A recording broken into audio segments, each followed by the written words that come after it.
ఈ 4 రాసులంటే శివుడికి ఇష్టం. దేవుని అనుగ్రహం ఎప్పటికీ ఉంటుంది. వీళ్ళు ఏది అనుకుంటే అది జరుగుతుంది. శివుడు ఒక ప్రత్యేకమైన దేవుడు.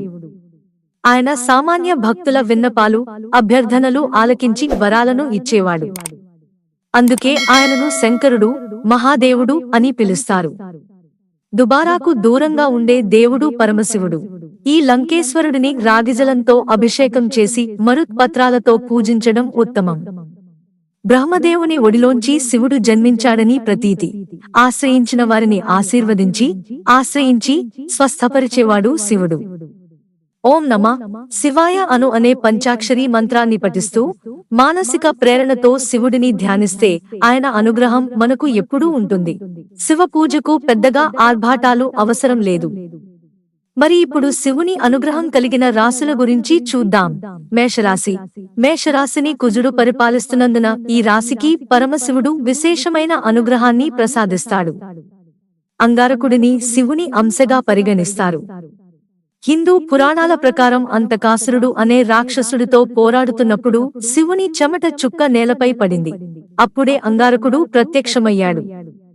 అందువల్ల ఈ రాశివారిపై శివుని చల్లని ఉంటుంది. శివును కృపకు పాత్రులుగా మారతారు. వారు ప్రతిదానిలో విజయం సాధిస్తారు. మకర రాశి. మకర రాశికి శని అధిపతి. శివునికి ఇష్టమైన భక్తులలో శని ఒకరు. అందుచేత మకర రాశి వారికి శని మహాదేవుని నుండి విశేష ఆశీస్సులు లభిస్తాయి. ఈ రాశి వారు ఆకులు, గంగాజలం, ఆవు పాలు మొదలైన వాటితో శివుని పూజించాలి. ఇలా చేయడం వల్ల మహాశివుడు ఈ భక్తులకు ఎలాంటి ఇబ్బంది కలిగించడు. వృశ్చిక రాశి. వృశ్చిక రాశికి కూడా కుజుడు అధిపతి. వారికి ఈ శివరాత్రి నాడు పరమశివుని విశేష అనుగ్రహం లభిస్తుంది.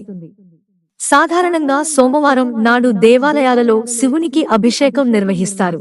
దీనికి హాజరవ్వడం వల్ల మీరు పనిలో విజయం సాధిస్తారు. ఆర్థికంగా బలంగా ఉంటారు. మీరు కుటుంబ మద్దతు పొందుతారు. మీరు ఊహించని ఆర్థిక లాభం పొందుతారు. కుంభరాశి. ఈ రాశిని శని దేవుడు కూడా పరిపాలిస్తాడు. ఈ రాశుల వారు శివుడు, శనిదేవుని ప్రత్యేక అనుగ్రహాన్ని కూడా పొందుతారు. మీరు వృత్తిపరంగా విజయం సాధిస్తారు. సంపదతో ఆదాయం వస్తుంది. ఎవరి మనసులో పెట్టుకున్నారో అది విజయవంతంగా చేస్తారు. మీరు మీ లక్ష్యాన్ని చేరుకుంటారు. మిత్రులారా, ఛానల్ సబ్స్క్రైబ్ చేసుకోవడం మర్చిపోకండి. ధన్యవాదాలు.